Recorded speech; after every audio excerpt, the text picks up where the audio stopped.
Hello friends, welcome back to my channel Lekhapriyas multipurpose channel. ಇವತ್ತು ಸ್ವಲ್ಪ ಒಂದು ಇನ್ಫಾರ್ಮೇಷನ್ ಕೊಡಬೇಕು ಅಂತಲೇ ಬಂದಿದ್ದೀನಿ. ಲಾಸ್ಟ್ ಲೈವ್ ಸ್ಟ್ರೀಮಿಂಗ್ ಬಂದಾಗ ನಿಮ್ಮ ಜೊತೆ ನಾನು ಶೇರ್ ಮಾಡ್ಕೊಂಡಿದ್ದೆ 3.2K ಸಬ್ಸ್ಕ್ರೈಬರ್ಸ್ನ ನಾವು ರೀಚ್ ಆಗಿದ್ದೀವಿ ಅಂತ. ಅದ್ರ ಜೊತೆಯಲ್ಲಿ ಆ ವಿಡಿಯೋ ಯಾರಾದರೂ ನೋಡದೆ ಹೋದರೆ ಪ್ಲೀಸ್ ಗೋ ಅಂಡ್ ಚೆಕ್ಔಟ್. ಅದ್ರ ಜೊತೆಲಿ ನನ್ನ ಮಗನಿಗೆ ಸ್ವಲ್ಪ ಹೆಲ್ತ್ ಇಶ್ಯೂ ಆಗಿದೆ ಅಂತ ಕೂಡ ಶೇರ್ ಮಾಡಿದೆ. ಜಾಸ್ತಿ ಹೊತ್ತು ನನಗೆ ಲೈವ್ ಸ್ಟ್ರೀಮಿಂಗಲ್ಲಿ ಇರೋಕ್ಕಾಗಲಿಲ್ಲ. ಏನಂಥದ್ದಾಗಿದೆ ಅಂತಂದರೆ, ಒಂದು ಲಾಸ್ಟ್ ಒಂದು 3 days, this is the third day I think, ಅವನಿಗೆ ಸ್ವಲ್ಪ ಬಾಡಿ ಮೇಲೆಲ್ಲ ರ್ಯಾಷಸ್ ಸ್ಟಾರ್ಟ್ ಆಗಿಬಿಟ್ಟಿದೆ. ನಿಜವಾಗೂ ತುಂಬಾ ನಮಗೆ ಗೊತ್ತಿಲ್ಲ, ನಮಗೆ ಅದು ಯಾವ ರೀತಿ ಆಯಿತು, ಯಾಕಾಯಿತು ನಿಜವಾಗಿಯೂ ಗೊತ್ತಿಲ್ಲ. ಫಸ್ಟು ಮುಖದ ಮೇಲೆಲ್ಲ ಜಸ್ಟ್ ಚಿಕ್ಕ ಚಿಕ್ಕ ಚಿಕ್ಕ ಚಿಕ್ಕ ಚಿಕ್ಕ ಚಿಕ್ಕ ಪಿಂಪಲ್ಸ್ ಸ್ಟಾರ್ಟ್ ಆಯಿತು. ಮೋಸ್ಟ್ಲಿ ಏನಾದರೂ ಹೀಟ್ಗಾಗಿರ್ಬೇಕೇನೋ ಅಂತ ಅವತ್ತು ಸೋಪ್ ಹಚ್ಚಲೇ ಇಲ್ಲ ಮಮ್ಮಿ ಅವನ ಮುಖಕ್ಕೆ while taking bath. And then next day ಯಾಕೋ ನನಗೆ ಕಿವಿ ಬ್ಯಾಕ್ ಸೈಡೆಲ್ಲ ಪೇಯ್ನ್ ಆಗ್ತಿದೆ ಅಂತ ಹೇಳ್ತಾ ಇದ್ದ. ಜಸ್ಟ್ ನಾವು ಚೆಕ್ ಮಾಡಿದ್ದಕ್ಕೆ ಕಿವಿ ಮೇಲೆಲ್ಲ ಮತ್ತೆ ಸ್ಟಾರ್ಟ್ ಆಗಿತ್ತು ಆ ರ್ಯಾಷಸ್, ಚಿಕ್ಕ ಚಿಕ್ಕ ಪಿಂಪಲ್ಸ್. ಸ್ವಲ್ಪ ಹೆದರಿಕೆ ಆಯಿತು. ಓಕೆ ನೋಡೋಣ ಅಂತ ಸುಮ್ಮನಿದ್ವಿ. ಮತ್ತು ಬರ್ತಾ ಬರ್ತಾ ಮಧ್ಯಾಹ್ನ ಆಗೋಷ್ಟೊತ್ತಿಗೆ ಸ್ವಲ್ಪ ಜಾಸ್ತಿ ಆಯಿತು. ಸಂಡೇ ಐ ಥಿಂಕ್ ಜಾಸ್ತಿ ಆಯ್ತದು ರ್ಯಾಷಸ್ ಎಲ್ಲ. ಜಸ್ಟ್ ಎದೆ ಮೇಲೆ, ಬೆನ್ನ ಮೇಲೆಲ್ಲ ಸ್ಟಾರ್ಟ್ ಆಯಿತು. ತುಂಬ ರ್ಯಾಷಸ್, ರೆಡ್ ರ್ಯಾಷಸ್ ಬಾಡಿ ಮೇಲೆಲ್ಲ. ತುಂಬ ಭಯ ಆಯಿತು. ತಕ್ಷಣ ನನ್ನ ಬ್ರದರಿಗೆ ಫೋನ್ ಮಾಡಿದೆ, ನನ್ನ ಫ್ರೆಂಡಿಗೂ ಫೋನ್ ಮಾಡಿದೆ, ಆಶ್ ಪಪ್ಪನಿಗೂ ಫೋನ್ ಮಾಡಿದೆ, ಈ ರೀತಿ ಆಗಿಬಿಟ್ಟಿದೆ ಅಂತ. ಜಸ್ಟ್ ಎಲ್ಲ ರಶ್ ಮಾಡ್ಕೊಂಡು ಬಂದುಬಿಟ್ರು, ಎಲ್ಲ ಒಬ್ಬರ ಮೇಲೆ ಒಬ್ಬರು ಬಂದುಬಿಟ್ರು ಏನಾಯಿತು ಅಂತ. ಸೊ ನಾವು ಏನು ಮಾಡೋಕ್ಕೆ ಹೋಗಲಿಲ್ಲ. ಫಸ್ಟ್ ಆಫ್ ಆಲ್ ನಾನು ಡಾಕ್ಟ್ರ್ ಹತ್ರ ಅಪಾಯಿಂಟ್ಮೆಂಟ್ ತೊಗೊಂಡ್ಬಿಟ್ಟೆ. ಯಾಕಂದರೆ ಅವನಿನ್ನೂ ಸಣ್ಣವನು, ಪೀಡಿಯಾಟ್ರಿಷನ್ಗೆ ನಾವು ಕನ್ಸಲ್ಟ್ ಮಾಡಲೇಬೇಕು, ಜಸ್ಟ್ ನೆಗ್ಲಿಜೆನ್ಸ್ ಮಾಡಬಾರ್ದು ಅಂತಂದು. ಯಾಕಂದರೆ ತುಂಬ ಭಯ ಆಗುತ್ತೆ. ಸೊ ಪೀಡಿಯಾಟ್ರಿಷನ್ಗೆ ನಾನು ಕನ್ಸಲ್ಟ್ ಮಾಡಿ ಅಪಾಯಿಂಟ್ಮೆಂಟ್ ತೊಗೊಂಡೆ. ಸ್ವಲ್ಪ ಒಂದು 2 hours ಸ್ವಲ್ಪ ಗ್ಯಾಪ್ ಆಯಿತು, ಯಾಕೆಂದರೆ ಡಾಕ್ಟ್ರ್ ಬರೋದು ಲೇಟ್ ಆಯಿತು, ಹಿಂಸೆ ಅನ್ಸ್ಬಿಡ್ತು ನೋಡೋಕ್ಕೆ. ತಕ್ಷಣ ನಾನು ಆ ಅಕ್ಕನಿಗೆ ಫೋನ್ ಮಾಡಿದೆ. ಅಂದರೆ ನನ್ನ ಹಸ್ಬೆಂಡ್ ಅಕ್ಕ, ನಾನು ಅವ್ರಿಗೆ ಅಕ್ಕ ಅಂತಲೇ ಕರೆಯೋದು.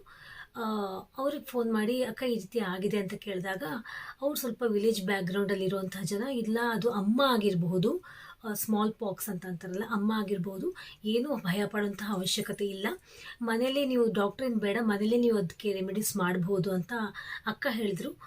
ಸೊ ನೋಡೋಣ, ಮನೇಲೇ ಅವ್ರು ಹೇಳಿದ ಪ್ರಕಾರ ನಾನು ಫಾಲೋಅಪ್ ಮಾಡಿದ್ವಿ. ಏನು neem leaves, fresh neem leaves ಅದನ್ನ ಗ್ರೈಂಡ್ ಮಾಡಿ ಅದರಲ್ಲಿ ಅರಿಶಿನ ಹಾಕಿ ಅದು ಪೇಸ್ಟ್, ಫೈನ್ ಪೇಸ್ಟ್ ಥರ ಮಾಡಿ ಬಾಡಿಗೆಲ್ಲ ಅಪ್ಲೈ ಮಾಡಿ ಸ್ನಾನ ಮಾಡಿಸಿದ್ವಿ.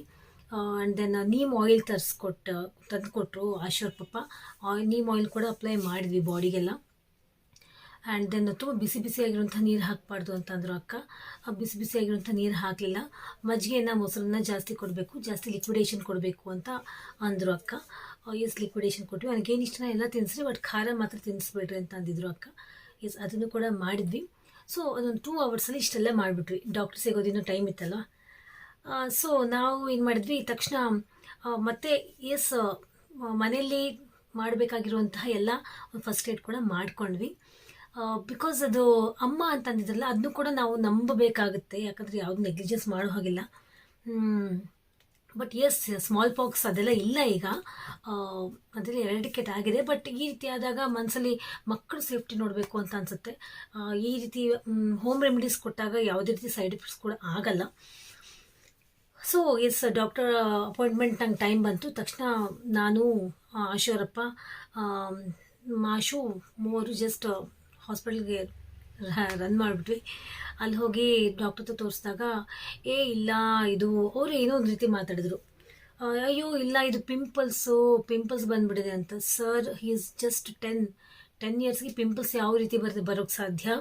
Okay, whatever it may be, pimples ಆದರೆ ಮುಖಕ್ಕೆ ಬರುತ್ತೆ, ಬಾಡಿ ಪೂರ್ತಿ ಬರುತ್ತಾ ಸರ್ ಅಂತ ಒಂದು ಶರ್ಟ್ ಎಲ್ಲ ಎತ್ತಿ ಬಾಡಿ ಎಲ್ಲ ಜಸ್ಟ್ ಫಿಸಿಕಲಿ ಎಲ್ಲ ಚೆಕ್ ಮಾಡಿಸಿದ್ವಿ. ಓಕೆ, ಪಿಂಪಲ್ಸ್ ಅಲ್ಲ, ಇನ್ನೂ 10 ಅಲ್ವಾ, ಪಿಂಪಲ್ಸ್ ಅಲ್ಲ, ಮೋಸ್ಟ್ಲಿ ಅಲರ್ಜಿ ಆಗಿರ್ಬೋದು ಅಂತ ಅಂದರು. ಸರ್, ನಮ್ಗೆ ಡೌಟ್ ಇದೆ, ನಮ್ಮ ಮನೇಲಿ ನಮ್ಮ ಫ್ಯಾಮಿಲಿಯೆಲ್ಲ ಹೇಳ್ತಾ ಇದ್ದಾರೆ ಅಮ್ಮ ಬಂದಿರ್ಬೋದು, ಸ್ಮಾಲ್ ಪಾಕ್ಸ್ ಬಂದಿರ್ಬೋದು ಅಂತ ಹೇಳಿದೆ. ಅಯ್ಯೋ ಇಲ್ಲ, ಸ್ಮಾಲ್ ಪಾಕ್ಸ್ ಅದೆಲ್ಲ ಇಲ್ಲವೇ ಇಲ್ಲ ಈಗ ಅಂತ ಅವರಂದರು. ಅದು ಸೈಂಟಿಫಿಕಲಿ ಅದು ನಿಜಾನೇ, ಸ್ಮಾಲ್ ಪಾಕ್ಸ್ ಈಗ ಇಲ್ಲ.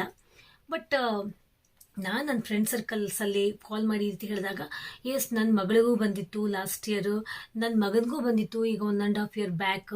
ಮತ್ತು ನಮ್ಮ ದಟ್ ಮೀನ್ಸ್ ಹಸ್ಬೆಂಡ್ ಕಡೆಯವ್ರಿಗೆಲ್ಲ ಕೇಳಿದಾಗ, ಇಲ್ಲ ಲಾಸ್ಟ್ ಇಯರ್ ಬಂದಿತ್ತು, ಮೊನ್ನೆ ಲಾಸ್ಟ್ ಜನವರಿಗೆಲ್ಲ ಬಂದಿತ್ತು, ಮೈಯೆಲ್ಲ ರ್ಯಾಷಸ್ ಆಗಿತ್ತು ನಮ್ಮ ಮಕ್ಕಳಿಗೆ ಅಂತ ಅವರೆಲ್ಲ ಫೀಡ್ಬ್ಯಾಕ್ ಕೊಟ್ಮೇಲೆ, yes whatever it may be, yes ಇದೆ ಅಂತ ನನಗೂ ಸ್ವಲ್ಪ ನನ್ನ ಮಗನಿಗಷ್ಟೇ ಅಲ್ಲ ಬಿಡು ಬರ್ತಾ ಇದೆ. ನಾವು ಲೋಕಲಲ್ಲಿ ವಿಲೇಜ್ ಬ್ಯಾಕ್ಗ್ರೌಂಡಲ್ಲಿ ಇರುವಂತಹ ಜನ ಆಗಿರ್ಬೋದು, ನಾವು ಬೀಂಗ್ ಆ್ಯನ್ ಎಜುಕೇಟೆಡ್ ಆಗಿದ್ರು ಕೂಡ ಲೋಕಲಲ್ಲಿ ಅಮ್ಮ ಅಂತ ಅಂತೀವಿ, ಅಮ್ಮ ಬಂದಿದೆ ಅಂತ ಸ್ವಲ್ಪ ಅದಕ್ಕೆ ಏನಂದರೆ ಬ್ಯಾಕ್ಗ್ರೌಂಡು ಕ್ಲೀನಾಗಿಡಬೇಕು, ಮಗುನ ಕ್ಲೀನಾಗಿಡಬೇಕು, ಅವನ ವಾತಾವರಣವನ್ನು ಕ್ಲೀನಾಗಿ ಇದ್ದೇ ಇರ್ತೀವಿ, ಓಕೆ. ಬಟ್ ಇನ್ನೂ ಸ್ವಲ್ಪ ಮೈಲಿಗೆ ಅಂದರೆ ತುಂಬ ಮೈಲಿಗೆ ಆಗಬಾರ್ದು, ಫುಲ್ ಮಡಿಯಾಗಿರಬೇಕು, ಕ್ಲೀನಾಗಿರಬೇಕು. ಮಡಿ ಅಂದರೆ ಕ್ಲೀನ್ಲಿನೆಸ್ ಮೇಂಟೈನ್ ಮಾಡಬೇಕು ಅಂತ ಅನ್ನೋಂಥ ಕಾನ್ಸೆಪ್ಟ್ ಎಲ್ಲರಿಗೂ ಅಪ್ಲಿಕೇಬಲ್ ಆಗುತ್ತೆ. ಸೊ ಆ ರೀತಿ ನಾವೆಲ್ಲ ಅವ್ನು ಮಲಗೋ ಜಾಗ, ಅವನ ಊಟ, ಅವನ ಬಟ್ಟೆ, ದಿನಕ್ಕೆ 3 ಸರಿ ಸ್ನಾನ ಎಲ್ಲ ಮಾಡಿಸ್ತಾ ಇದ್ದೀವಿ. At present this is the 3rd day. Yes doctor ಮತ್ತು ಅಲರ್ಜಿ ಆಗಿದೆ ಅಂತ ಅವರು ಸೈಂಟಿಫಿಕಲಿ ಅವ್ರು ಹೇಳಿದರು. ಅಲರ್ಜಿಗೋಸ್ಕರ ಏನೇನೆಲ್ಲ ಮೆಡಿಕೇಷನ್ಸ್ ಬೇಕೋ ಎಲ್ಲ ಕೊಟ್ಟರು, ಸೋಪ್ ಕೊಟ್ಟರು, ಲೋಷನ್ ಕೊಟ್ಟರು, ಆ್ಯಂಡ್ ದೆನ್ ಟ್ಯಾಬ್ಲೆಟ್ಸ್ ಕೊಟ್ಟರು, ಎಲ್ಲ ಕೊಟ್ಟರು. ಎಸ್ ಓಕೆ ಅಂತ ಬಂದ್ವಿ, ಅದನ್ನು ಅಪ್ಲೈ ಮಾಡಿದ್ವಿ ಎಸ್ಟರ್ಡೇ. ಇವತ್ತು ಬೆಳಗ್ಗೆ ಅವನಿಗೆ ಎದ್ದೊಳಕ್ಕಾಗ್ತಿಲ್ಲ, ಪಾಪ ಫುಲ್ಲು ಸುಸ್ತಾಗ್ಬಿಟ್ಟಿದ್ದೇನೆ. ಬಟ್ ಫೀವರ್ ಮಾತ್ರ ಇಲ್ಲ, ಊಟ ಮಾಡ್ತಾ ಇದ್ದಾನೆ, ಓಕೆ. ಫುಲ್ ಜಾಸ್ತಿ ಆಗಿಬಿಡ್ತು. ಮತ್ತು ಅಷ್ಟೊತ್ತಿಗೆ ತಕ್ಷಣ ಸ್ನಾನ ಮಾಡಿಸಿದ್ವಿ ಆ್ಯಸ್ ಯೂಶ್ವಲ್. ನೀಮೆಲ್ಲ ಪೇಸ್ಟ್ ಎಲ್ಲ ಅಪ್ಲೈ ಮಾಡಿ, ಮಮ್ಮಿ ಎಲ್ಲ ಮಾಡಿಕೊಟ್ರು, ಎಲ್ಲ ಅಪ್ಲೈ ಮಾಡಿ ಮತ್ತು ಸ್ನಾನ ಮಾಡಿಸಿದ್ವಿ. ಸೋಪ್ ಹಚ್ತಾನೇ ಇಲ್ಲ ಮೈಗೆ, ಬಾಡಿಗೆ, ಇದಕ್ಕೂ. ದಟ್ ಮೀನ್ಸ್ ಮಾಮೂಲು ನಾವು ಯೂಸ್ ಮಾಡ್ತೀವಲ್ಲ ಆ ಸೋಪ್ ಹಚ್ತಾ ಇಲ್ಲ, ಡಾಕ್ಟರ್ ಕೊಟ್ಟಿರುವಂಥ ಸೋಪ್ ಅಪ್ಲೈ ಮಾಡ್ತಾಯಿದ್ದೀವಿ. Skin soap, dermatologist type soap ಕೊಡ್ತಾರಲ್ಲ ಆ ರೀತಿ ನಾವು ಹಚ್ತಾ ಇದ್ದೀವಿ. ಆ್ಯಂಡ್ ಅಷ್ಟೊತ್ತಿಗೆ ನನ್ನ ಬ್ರದರ್ ಮತ್ತೆ ಬಂದರು, ಬ್ರದರ್ ವೈಫ್ ಮತ್ತೆ ಬಂದರು. ಏನಾಯಿತು ಹೇಗೆ ಅಂತ ಮತ್ತೆ ಎಲ್ಲ ಡೀಟೇಲಾಗಿ ಕೇಳಿದ್ರು. ಹೀಗೆಲ್ಲ ಆಯಿತು ಅಂತ.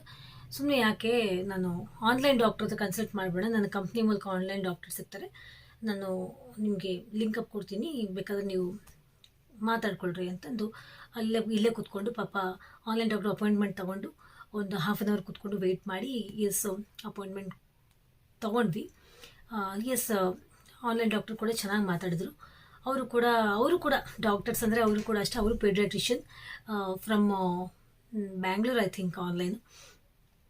ಅವರು ಕೂಡ ಇದು ಅಲರ್ಜಿ ನೀವು ಅಂದ್ಕೊಂಡಿರೋ ರೀತಿ ಅಮ್ಮ ಅಲ್ಲ, ಸ್ಮಾಲ್ ಪಾಕ್ಸು ಚಿಕನ್ ಪಾಕ್ಸ್ ಯಾವುದೂ ಇಲ್ಲ, ಅಲರ್ಜಿ ಇದು, ನೋ ವರೀಸ್, ಅದನ್ನೆಲ್ಲ ಈಗ ಏನು ಕೊಟ್ಟಿದ್ದಾರೋ ನಿಮ್ಮ ಲೋಕಲ್ ಡಾಕ್ಟರ್ ಅದನ್ನೆಲ್ಲ ಫಾಲೋ ಅಪ್ ಮಾಡಿ, ನಾನು ಇನ್ನೂ ಒಳ್ಳೆ ಬೆಸ್ಟ್ ಲೋಷನ್ ಕೊಡ್ತೀನಿ, ಅದನ್ನು ನೀವು ಅಪ್ಲೈ ಮಾಡಿ, ದಿನಕ್ಕೆ 3 ಸರಿ ಅಪ್ಲೈ ಮಾಡಿ, ಇನ್ನೊಂದು 4 to 5 days ಆಗುತ್ತೆ, ಸರಿ ಹೋಗುತ್ತೆ ಅಂತ ಅಂದರು ಡಾಕ್ಟರ್. ಓಕೆ ಅಂತಂದು ಮತ್ತೆ ಲೋಷನ್ ಎಲ್ಲ ತರಿಸಿ ಅಪ್ಲೈ ಮಾಡಿದ್ವಿ.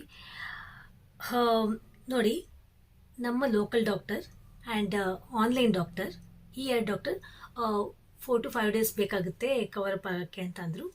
ಇದು 3rd ಡೇ, ಇಲ್ಲಿಂದ ಮತ್ತೆ 4 to 5 days ಅಂದರೆ 4 + 3 7 days. ನಮ್ಮ ಅಕ್ಕ ಅಂದರೆ ನನ್ನ ಹಸ್ಬೆಂಡ್ ಅಕ್ಕ, ಅವರು ಕೂಡ 7 days ಬೇಕಾಗುತ್ತಮ್ಮ ಎಲ್ಲ ಹೋಗೋಕ್ಕೆ, ಅಮ್ಮ ಹೋಗಬೇಕು ಅಂದರೆ 7 days ಬೇಕು ಅಂತ ಅವರು ಭಾಷೆಯಲ್ಲಿ ಅವರು ಕೂಡ ಹೇಳಿದ್ರು. ನೋಡಿ, ನಾವು ನಮ್ಮ ಒಂದು ಮೌಢ್ಯತೆ, ಮೂಢನಂಬಿಕೆ, ಸಂಪ್ರದಾಯ, ಕಟ್ಟುಪಾಡುಗಳು ಅಂತ ಎಲ್ಲ ಅನ್ಕೋತೀವಿ. ಬಟ್ ಈ ರೀತಿ ಹೆಲ್ತ್ ಇಶ್ಯೂಸ್ ಬಂದಾಗ ಅವರು ಕೂಡ ಅದೇ ಮಾತು ಹೇಳಿದ್ರು.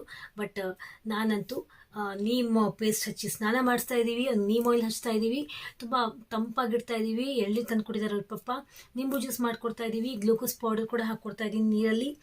ಈ ರೀತಿ ತುಂಬಾ ಕೇರ್ ಟೇಕಿಂಗ್ ತೊಗೊಳ್ತಾ ಇದ್ದೀವಿ. ಇದನ್ನ ಯಾಕೆ ನಿಮ್ಮ ಜೊತೆ ಶೇರ್ ಮಾಡಬೇಕು ಅಂತ ಅನಿಸ್ತು ಅಂದರೆ, ಪ್ಲೀಸ್ ಈಗಿನ ಒಂದು ವಾತಾವರಣ ತುಂಬಾ ವೆದರ್ ಸರಿ ಇಲ್ಲ, ಯಾಕೋ ಮಿಕ್ಸ್ ಟೈಪ್ ವೆದರ್ ಇದೆ. ರಾತ್ರಿ ಎಲ್ಲ ಥಂಡಿ ಇರುತ್ತೆ, ಚಳಿ ಇರುತ್ತೆ, ಬೆಳಗ್ಗೆ ಬಿಸಿಲು, ಮತ್ತು ಸ್ವಲ್ಪ ಹೊತ್ತಾದ್ಮೇಲೆ ಕ್ಲೌಡಿ ಇರುತ್ತೆ, ಸ್ವಲ್ಪ ಮಳೆ ಕೂಡ ಉದುರುತ್ತೆ. ಈ ರೀತಿ ಇದ್ದಾಗ ಮಕ್ಕಳಿಗಂತೂ ತುಂಬಾ ಕಷ್ಟ. ಅದು ಸ್ವಲ್ಪ ಇಮ್ಯುನಿಟಿ ಪವರ್ ಕಡಿಮೆ ಇರೋ ಮಕ್ಕಳಿಗಂತೂ ತುಂಬಾ ಪ್ರಾಬ್ಲಮ್ ಆಗುತ್ತೆ. ಮಕ್ಕಳು ಅಂದರೆ ದೊಡ್ಡವರಷ್ಟು ಅವರು ಸ್ಟ್ರಾಂಗ್ ಇರಲ್ಲ ಪಾಪ. So take care of your children. ಸ್ಕೂಲಿಗೆ ಹೋಗಿ ಬರ್ತಾ ಇರ್ತಾರೆ ಮಕ್ಕಳು, ಪ್ಲೀಸ್. ತುಂಬಾ ಇದ್ರ ಬಗ್ಗೆ ಇನ್ನೊಂದು ನಾನು ವಿಡಿಯೋ ಮಾಡ್ತೀನಿ, ಈ ಒಂದು ವಿಂಟರಲ್ಲಿ ಮಕ್ಕಳನ್ನ ಯಾವ ರೀತಿ ಟೇಕ್ ಕೇರ್ ಮಾಡಬೇಕು ಅಂತ. ಈಗ ಆಶು ನಾನು ಕ್ಲಿಪ್ಪಿಂಗ್ಸ್ ಕೂಡ ನಿಮಗೆ ಹಾಕಿದ್ದೀನಿ, ಮತ್ತು ಲಾಸ್ಟಿಗೆ ಕೆಲವು ಕ್ಲಿಪ್ಪಿಂಗ್ಸ್ ಹಾಕ್ತೀನಿ. ತುಂಬಾ ಸುಸ್ತಾಗಿದೆ ಮಗು, ಒಂಥರ ಡಲ್ ಆಗಿಬಿಟ್ಟಿದ್ದಾನೆ. ನೀವು ಕಾಣ್ತಾ ಇರ್ಬೋದು ಎಷ್ಟು ಆ್ಯಕ್ಟಿವ್ ಆಗಿರ್ತಿದ್ದ, ತುಂಬ ಡಲ್ ಆಗಿದ್ದಾನೆ. ಎಸ್ ನಾವು ಹೋಮ್ ರೆಮಿಡೀಸ್ ಕೂಡ ತಗೊಳ್ತಾ ಇದ್ದೀವಿ. ಆ್ಯಂಡ್ ಡಾಕ್ಟರ್ ಪ್ರಿಸ್ಕ್ರೈಬ್ ಮಾಡಿರುವಂತಹ ಒಂದು ಟ್ಯಾಬ್ಲೆಟ್ಸ್ ಆಗಿರ್ಬೋದು, ಲೋಷನ್ಸ್ ಆಗಿರ್ಬೋದು, ಅದನ್ನು ಕೂಡ ಅಪ್ಲೈ ಮಾಡ್ತಾ ಇದ್ದೀವಿ. ಫುಲ್ ಲಿಕ್ವಿಡೇಷನಲ್ಲೇ ಇಟ್ಟಿದ್ದೀವಿ ಮಗುನ. ಜ್ವರ ಅಂತೂ ಇಲ್ಲ, ಥ್ಯಾಂಕ್ ಗಾಡ್. ಈ ರೀತಿ ಇದೆ. ಇನ್ನು 4 to 5 days ಆಗುತ್ತೆ ಹೋಗೋಕ್ಕೆ ಅಂತ ಡಾಕ್ಟರ್ ಕೂಡ ಹೇಳಿದ್ದಾರೆ, ನಮ್ಮ ಅಕ್ಕ ಕೂಡ ಹೇಳಿದ್ದಾರೆ. So let's wait, let's hope for good. ನನ್ನ ಮಗ ಬೇಗ ಚೆನ್ನಾಗಾಗಲಿ ಅಂತ ಪ್ಲೀಸ್ ಎಲ್ಲರೂ ಪ್ರೇ ಮಾಡಿ. ಯಾರಿಗೇ ಆಗಲಿ ಮಕ್ಕಳು ಹುಷಾರಾಗಿರಬೇಕು. ಅವ್ರಿಗೇನೋ ಸ್ವಲ್ಪ ಆಗ್ಬಿಟ್ರೆ ಪೇರೆಂಟ್ಸ್ ತುಂಬಾ ಪ್ಯಾನಿಕ್ ಆಗಿಬಿಡ್ತಾರೆ. ನಮ್ಮಮ್ಮ ಅಂತೂ ತುಂಬಾ ಗಾಬರಿ ಆಗಿಬಿಟ್ಟಿದ್ದಾರೆ. ರಾತ್ರಿ ಎಲ್ಲ ಮಲ್ಗೋಕ್ಕಾಗ್ತಿಲ್ಲ, ಅವನ್ನೇ ಟೇಕ್ ಕೇರಿಂಗ್ ಮಾಡ್ತಾಯಿದ್ದೀವಿ. ನಾವಿಬ್ಬರು ಅಷ್ಟೇ ಅಲ್ಲ, ಅವ್ರ ಮಾಮಗಳು, ಅವ್ರ ಮಾಮಿಗಳು, ನನ್ನ ತಂಗಿರು ಎಲ್ಲರೂ ಕೂಡ ತುಂಬಾ ಆಶು ಅಂದರೆ ಎಲ್ಲರಿಗೂ ಪ್ರೀತಿ. ಎಲ್ಲರಿಗೂ ಮಕ್ಕಳಿದ್ದಾರೆ, ಬಟ್ ಅದರಲ್ಲೂ ಅವ್ರ ಮಕ್ಕಳಿಗಿಂತಲೂ ಆಶು ಮೇಲೆ ಜಾಸ್ತಿ ಪ್ರೀತಿ. ನನ್ನ ಹಸ್ಬೆಂಡು ಕೂಡ ತುಂಬಾ ವರಿಯಾಗಿದ್ದಾರೆ. ಬೆಂಗಳೂರಿಗೆ ಹೋಗಿದ್ದಾರೆ. ಆ್ಯಕ್ಚುಲಿ ಅಲ್ಲಿಂದ ಬೆಳಗ್ಗೆಯಿಂದ 4-5 ಸಲ ಫೋನ್ ಮಾಡೇ ಮಾಡ್ತಾ ಇದ್ದಾರೆ. ಮೀಟಿಂಗ್ ಇದ್ದರೂ ಕೂಡ ಮೀಟಿಂಗ್ ಮಧ್ಯದಲ್ಲೇ ಫೋನ್ ಮಾಡ್ತಾ ಇದ್ದಾರೆ, ಹೇಗಿದ್ದಾನೆ ಅಂತ. ಪ್ಲೀಸ್ ನೀವುಗಳು ಕೂಡ ಪ್ರೇ ಮಾಡಿ ಆಶುಗೆ ಬೇಗ ಸರಿ ಹೋಗಲಿ ಅಂತ. ಪ್ಲೀಸ್ ನಿಮ್ಮ ಮಕ್ಕಳು ಅಕಸ್ಮಾತ್ ಏನಾದರೂ ಇಂಥ ಸಿಂಪ್ಟಮ್ಸ್ ಇದೆಯಾ ಅಂತ ಮುಖ, ಕೈ ಕಾಲು, ಬಾಡಿ ಎಲ್ಲ ಚೆಕ್ ಮಾಡ್ಕೊಳ್ಳಿ. ತುಂಬ ಭಯ ಆಗುತ್ತೆ, ಯಾಕಂದರೆ ಮಕ್ಕಳಲ್ವಾ, ಸಣ್ಣ ಮಕ್ಕಳು. We can't take it as ಅಂದರೆ ಥರ ನೆಗ್ಲಿಜೆನ್ಸ್ ಮಾಡೋಕ್ಕಾಗಲ್ಲ. ಯಾರು ಮಾಡಬೇಡಿ, ಮಾಡಲ್ಲ ಅಂತ ಗೊತ್ತು, ಬಟ್ ಚೆಕಪ್ ಮಾಡ್ತಾಯಿದ್ವಿ. ಸ್ಕೂಲಿಗೆ ಹೋಗಿ ಬರ್ತಾ ಇರ್ತವೆ ಮಕ್ಕಳು, ಆ ರೀತಿ ಹೇಳ್ತಾ ಇದ್ದೀನಿ. ಸೊ ಈಗ ಆಶುವಿನ ಕೆಲವು ಕ್ಲಿಪ್ಪಿಂಗ್ಸ್ ಕೂಡ ನಿಮ್ಮ ಜೊತೆ ಶೇರ್ ಮಾಡ್ತಾ ಇದ್ದೀನಿ. ಪ್ಲೀಸ್ ನೋಡಿ. ಮತ್ತೆ ಹೇಳ್ತಾ ಇದ್ದೀನಿ, ಪ್ಲೀಸ್ ನನ್ನ ಮಗುಗೆ ಸರಿ ಹೋಗಲಿ ಹೆಲ್ತ್ ಅಂತ, ಅದಿರಲಿ ಪ್ರೇ ಮಾಡಿ ಅಂತ ಕೇಳ್ಕೊಳ್ತಾ ಇದ್ದೀನಿ. ನಿಮ್ಮ ಮಕ್ಕಳನ್ನ ಕೂಡ ತುಂಬ ಕೇರ್ಫುಲ್ಲಾಗಿ ನೋಡ್ಕೊಳ್ಳಿ, ನಿಮ್ಮ ಪೇರೆಂಟ್ಸ್ನ ಕೂಡ ಕೇರ್ಫುಲ್ಲಾಗಿ ನೋಡ್ಕೊಳ್ಳಿ, ನಿಮ್ಮನ್ನು ನೀವು ಚೆನ್ನಾಗಿ ನೋಡ್ಕೊಳ್ಳಿ. ನಿಮ್ಮ ಫ್ಯಾಮಿಲಿ ಫಸ್ಟ್, ಅದರ್ ನೆಕ್ಸ್ಟ್ ಅಂತ ಹೇಳ್ತಾ ಇದ್ದೀನಿ.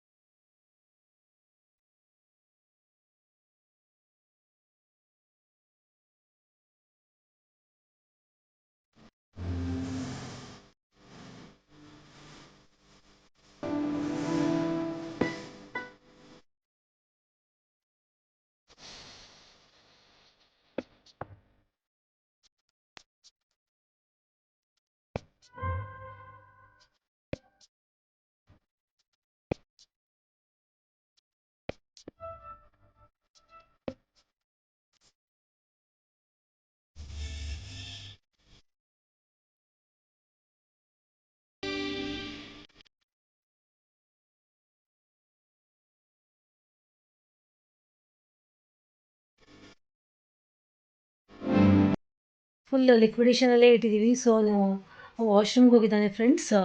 ಈ ರೀತಿ ಲಿಕ್ವಿಡೇಷನ್ ಇಟ್ಟು ಅವನು ಎಷ್ಟು ಯೂರಿನ್ ಪಾಸ್ ಮಾಡ್ತಾನೋ ಅಷ್ಟು ಅವನಿಗೆ ಒಳ್ಳೆಯದು. ಅವನ ಬಾಡಿಲಿರೋಂಥ ಹೀಟ್ ಅಂಶ ಎಲ್ಲ ಆಚೆ ಹೋಗುತ್ತೆ. ಡಾಕ್ಟರ್ ಮತ್ತು ತಿಳಿದಂಥವರೆಲ್ಲ ಹೇಳೋದು ಹೀಟ್ಗೋಸ್ಕರ ಆಗುತ್ತೆ, ಅಥವಾ ಏನೋ ಅಲರ್ಜಿಟಿಕ್ ಇನ್ಫೆಕ್ಷನ್, ವೈರಲ್ ಇನ್ಫೆಕ್ಷನಿಂದ ಕೂಡ ಆಗುತ್ತೆ ಅಂತ ಹೇಳಿದ್ದಾರೆ. ಬಟ್ ಗಾಳಿ ಮೂಲಕನೂ ಬರುತ್ತೆ ಅಂತ ಹೇಳ್ತಾ ಇದ್ದಾರೆ. ಹೀಟ್, ಬಾಡಿಲಿ ಹೀಟ್ ಇದ್ರೂ ಕೂಡ ಆಗುತ್ತೆ, ಅಥವಾ ಗಾಳೀಲಿ ಬರುತ್ತೆ ಅಂತ ಹೇಳಿದ್ದಾರೆ. ಬಟ್ ಆಗಿರೋದಂತೂ ಆಗೋಗಿದೆ ನನ್ನ ಮಗುಗೆ. ಏನೂ ಮಾಡೋಕ್ಕಾಗಲ್ಲ. ತುಂಬಾ ಟೇಕ್ ಕೇರ್ ತೊಗೊಳ್ತೀವಿ, ತುಂಬಾ ಕ್ಲೀನಾಗಿ ಹೈಜೀನಾಗಿ ಮೇಂಟೈನ್ ಮಾಡ್ತೀವಿ. ಮನೆಯೇ ಆಗಿರ್ಬೋದು, ನನ್ನ ಮಗನೇ ಆಗಿರ್ಬೋದು, ನಾವುಗಳೇ ಆಗಿರ್ಬೋದು, ತುಂಬಾ ಹೆಲ್ದಿಯಾಗಿ ತಿಂತೀವಿ, ಹೆಲ್ದಿಯಾಗಿ ಮೇಂಟೈನ್ ಮಾಡ್ತೀವಿ. ಬಟ್ ಆದರೂ ಕೂಡ ಮಕ್ಕಳು ಹೊರಗಡೆ ಆಟ ಆಡಿದ್ವಿ, ಬಟ್ ಗಾಳಿಯಲ್ಲಿ ಬರುತ್ತೆ ಅಂತಂದಾಗ ಏನು ಮಾಡೋಕ್ಕಾಗುತ್ತೆ ಅಲ್ವಾ? ಕಷ್ಟ ಫ್ರೆಂಡ್ಸ್, ತುಂಬಾ ಕಷ್ಟ. ನೋಡಿ, ನೀವು ನೋಡಿದ್ರಲ್ಲ ಆವಾಗಲೇ, ಇದನ್ನೆಲ್ಲ ತಂದುಬಿಟ್ಟಿದ್ದಾರೆ. ಅವ್ರ ಮಾಮ ತಂದುಕೊಟ್ರು, ನನ್ನ ಫ್ರೆಂಡ್ ಕೂಡ ತಂದುಕೊಟ್ರು. Thank you so much for that. ಕೇಳಿದ ತಕ್ಷಣ ಎಲ್ಲ ಬಂದುಬಿಡ್ತು ಮನೆಗೆ. ಎಲ್ಲರೂ ಒಂಥರ ಪ್ಯಾನಿಕ್ ಆಗಿಬಿಟ್ರು. ನನ್ನ ಫ್ರೆಂಡ್ ಕೂಡ ಪ್ಯಾನಿಕ್ ಆದಳು, ಏನಾಯಿತು ಯಾಕೆ ಅಂತ. ಬರಲ್ಲ ಅಂತ ಅಂದು, ಬೇಡ ಬರಬೇಡ ಅಂತ ಅಂದೆ. ಪಾಪ ಅಷ್ಟು ದೂರದಿಂದ ಯಾಕೆ ಬರಬೇಕಲ್ವ? ಈ ರೀತಿ ಇದೆ. Ashu what you doing over there ಬಾಬಾ? ಓಕೆ, ವಾಶ್ರೂಮ್ಗೆ ಹೋಗಿದ್ದಾನೆ. ಎಸ್, ಮಮ್ಮಿ ಅದೇ ಅಂತ ಇದ್ದಾನೆ. ಎಸ್, ಬರಲಿ, ಮತ್ತು ಅವನು ಯಾವ ರೀತಿ ಇದ್ದಾನೆ ಅಂತಲೇ ಮಾತು ತೋರಿಸ್ತೀನಿ. Done, are you okay? ನೋಡಿ ಯಾವ ರೀತಿ ಡಲ್ ಆಗ್ಬಿಟ್ಟಿದೆ ನನ್ನ ಮಗ. ಸೀರಿಯರ್